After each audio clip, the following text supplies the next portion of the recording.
നിലമ്പൂർ പണ്ട് ഒരു പഞ്ചായത്തായിരുന്നു. ഈ കാണുന്ന 7 പഞ്ചായത്തും ഒരു നഗരസഭയാണ് ഇപ്പോൾ ഉള്ളത്. ഈ 7 പഞ്ചായത്തും നഗരസഭയും കൂടി ഒരു പഞ്ചായത്ത്, ഒരു വില്ലേജ് ആയിരുന്നു. കുറേ ദ്വീപുകളായിരുന്നു നിലമ്പൂർ.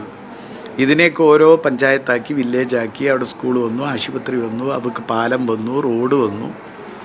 ഇങ്ങനെ ഇതിനൊരു നാടാക്കി മാറ്റി. അതിനുശേഷം ഇതിൻ്റെ ഒരു വലിയ ഡെവലപ്മെൻറ്റ് കഴിഞ്ഞ ഒരു 3.5 പതിറ്റാണ്ട് കാലം കൊണ്ട് എൻ്റെ പിതാവ് ചെയ്തു വന്ന കുറേ പ്രവർത്തികൾ. പക്ഷേ UDFൻ്റെ ഭരണം അവസാനിച്ചപ്പോൾ അതൊക്കെ അവിടെ സ്തംഭിച്ചു.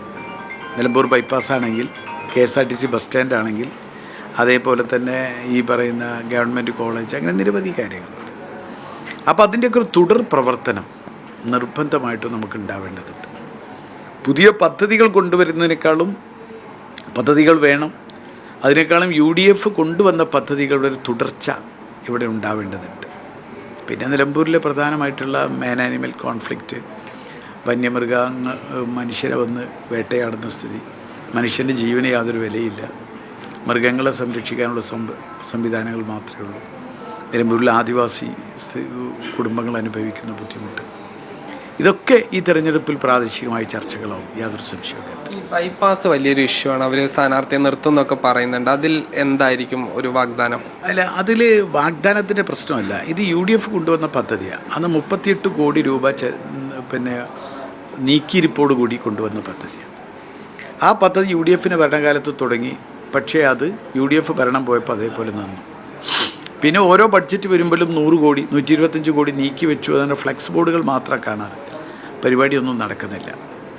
ഇപ്പോൾ കാണുന്നു വീണ്ടും ഒരു ഫ്ലെക്സ് ബോർഡ് കണ്ടു, 227 കോടി നീക്കി വെച്ചു എന്നൊക്കെ പറഞ്ഞിട്ട്. ജനങ്ങൾ ആരും അത് വിശ്വസിക്കുന്നില്ല.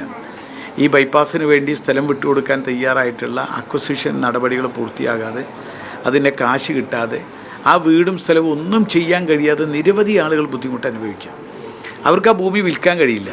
ഒരു മക്കളെ കല്യാണം മറ്റൊക്കെ വരുമ്പോൾ ഒന്ന് ബാങ്കിൽ കൊണ്ടുപോയി പണയം വെക്കാൻ പറ്റില്ല, വീട് നന്നാക്കാൻ പറ്റില്ല.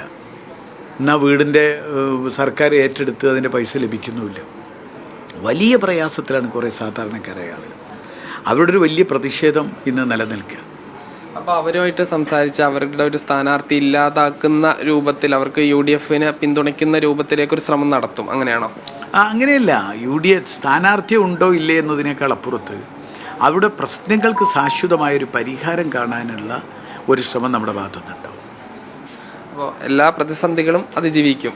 തീർച്ചയായിട്ടും. അതിനുവേണ്ടിയാണല്ലോ നമ്മൾ പ്രതിസന്ധികളൊക്കെ നമ്മൾ അതിജീവിക്കാൻ. നിലമ്പൂരിന് വേണ്ടി, നിലമ്പൂരിന് ഒരു നല്ല നിലമ്പൂരിന് വേണ്ടി, അതിൻ്റെ നിലമ്പൂരിൻ്റെ വികസന പദ്ധതികളുടെ തുടർച്ചയ്ക്ക് വേണ്ടി, ഒരു നല്ല നിലമ്പൂരിന് വേണ്ടിയിട്ടുള്ള നല്ല പ്രവർത്തനങ്ങൾ നടത്തണമെന്നാണ് ആഗ്രഹിക്കുന്നത്.